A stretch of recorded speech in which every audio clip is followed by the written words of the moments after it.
member of PCM for the last 2 years. Last year I played the starting position on the varsity team, so it's been a fun ride. That's a screenshot from season 7. My current rank is 100 LP Master, and my peak rank was 200 LP Grandmaster. So as everyone knows, farming minions in League is very important, and just review of that. 3 waves early game on average is about a kill, and also gives more XP than a kill would. And as the game progresses, kills are worth less if you kill the same person, while minions only get more and more value. So it's very important that we focus our gameplay around not missing any minions, or as few as we can. Let's see. Since we're basing our gameplay off minions, a lot of the actions of laners and the jungler is very much dictated by when their minions or jungle camps are up. So we're using this idea that everyone's actions is determined by what camps and what the state of the lanes are. It'll help us to understand what we need to do to help our team out. Also, snowballing is very similar to the concept of compound interest in economics. So the more golden experience you obtain, the easier it is to stay on the map and be a powerful presence, and then just like take everything, take your jungler's camps. He rages at you, but it's fine. You're getting very strong.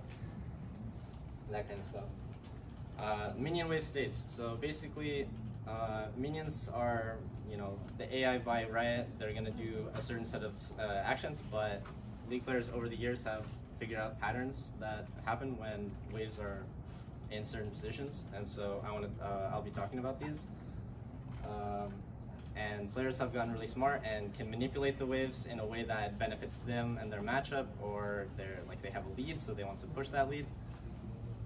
And once again, the state of waves in the lane is going to determine when champions are basing and leaving the map, and when they're present on the map. And the first big concept I want to talk about is the even minion rule. Basically, this is the core essence of how slow pushing works in League of Legends, and that means when a wave will slowly build up into a giant monstrous wave and then crash into the enemy's tower. And so in the diagram we have 6 small blue minions, 1 blue cannon, and then on the opposite side we have 6 red minions and 1 red cannon, and they're on red side of the map. So meaning the minions from red side are going to reach that spot faster than the minions will reach from blue side. So, and since they're reaching there faster, they're killing the blue ones faster. And so basically in about 2 waves, this will be a big wave that will crash into this tower, assuming that there are no champions to do anything to slow it down. And this is very important because the person who is on red team is going to lose more experience by not being in the wave, since blue minions are dying faster. And this ties into the next topic, what is freezing? I'm sure many of you have heard of this concept. It's a very, very powerful tool, and when done correctly can completely snowball a lead in a lane. So to freeze a lane basically just means to have the lane in a constant state of slow pushing to you. So your opponent is trying to walk up to reach the CS, but it's always on your side of the lane. And so this has many applications, like it protects the laner who's freezing from ganks, and while putting the opposing laner in a position to be ganked. So if you're able to maintain a freeze, it's very beneficial. Not every champion can maintain a freeze. Usually the requirements is your champion has to have superior wave clear to the other, or you have to just be so scary that they can't walk up to the wave. I don't know, like 7-0 Z. And yeah, so 4 seasons ago or something, Riot buffed the range of XP. It used to be maybe like 25% smaller, but now like if they're basically on the same screen as you, the person is still soaking XP. This is why it's really sometimes important.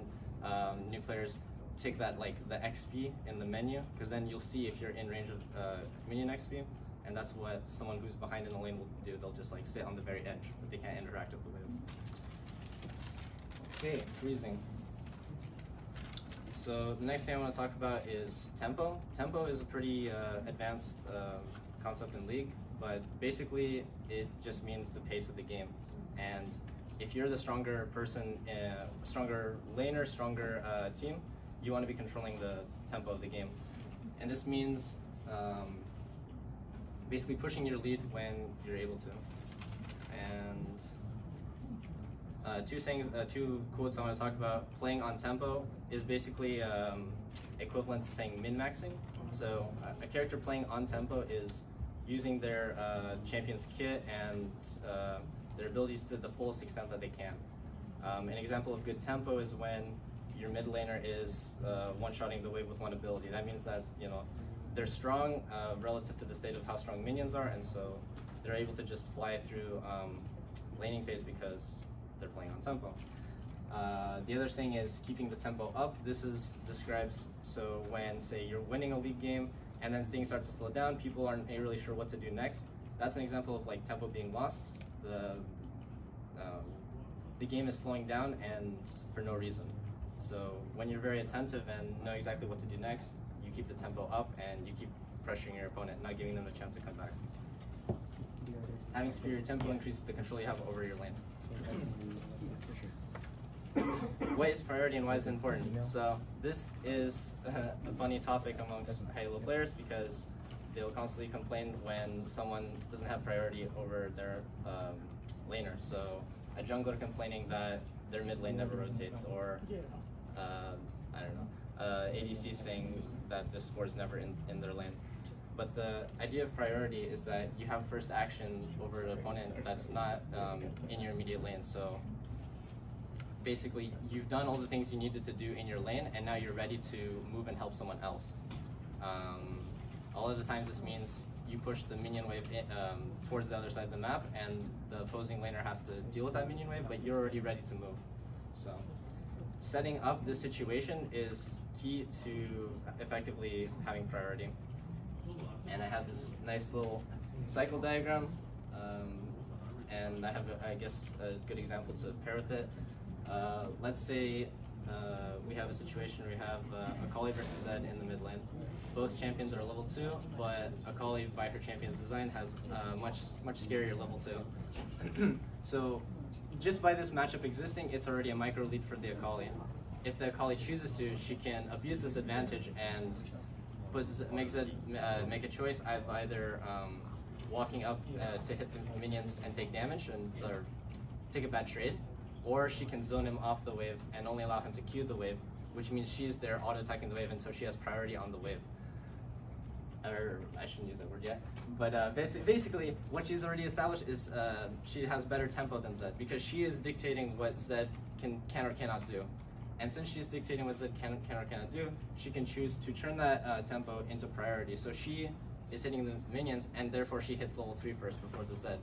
Now, if there was a fight in the jungle, she's going to rotate with a level advantage. And so that ties into the tempo increasing play. And basically, like this is a very subtle concept that needs a lot of factors, but if you can actively think about if you think about trying to get priority, then you'll start seeing the patterns that lead you to getting it. So I kind of breezed through this, so I guess I'll add a little fun tip thing. If anyone's familiar with the Ruin Ghost Boro, there's some fun applications that you can use to abuse lane. I don't have visuals for this though, so it might be hard to explain. Raise your hand if you know what Ghost Boro does in League of Legends. Alright, awesome. So basically, Riot recently, maybe like a few patches ago, added a feature so that if the Ghost Boro that your ward spawns is spotted by an enemy, it'll gain another stack. So this means that for every trinket ward that you place, it has the potential to give you 2 stacks, or equivalent of 4 AP or AD. And combining this with a very old mechanic that Riot added to help junglers, if you have 45 seconds or less left on your trinket and you swap it, that cooldown is gone, because while you're swapped on one trinket, the cooldown for the other one is ticking. I know this is kind of weird, but that's just how it works. So basically what you do at the start of the game is you spawn into the game. Everyone's AFK because everyone's watching Netflix or something, and you put your trinket down and you immediately swap to sweeper. You walk up to like your lane and you do the normal things like in case someone's trying to invade. Then when your trinket cooldown is 45 seconds or lower, you recall, swap to yellow trinket. It will be back up, and as you're walking to lane, the ward in the base will expire, and you'll have 2 additional adaptive damage walking into lane. So it's kind of abusable by people who can reliably take Ghost Poro. So yeah. Okay. Yep, I'm good. All right. So before we move on to the next part with in-houses, we will be saying a few announcements. So this Friday we will be cutting off registration for our League of Legends tournament, which will be over the span of 3 weeks. 3 weeks remotely, and then the finals will be in person. We have a lot of different skill levels signing up right now, and it is a $10 entrance fee per team, but then the prizes is at least 3,000 RP for first place, in addition to medals and other things like that. And so just in a few minutes, we're going to be showing the in-house lobbies for you guys to practice what Michael just taught us about micro leads, and then we'll get going from there. So yeah.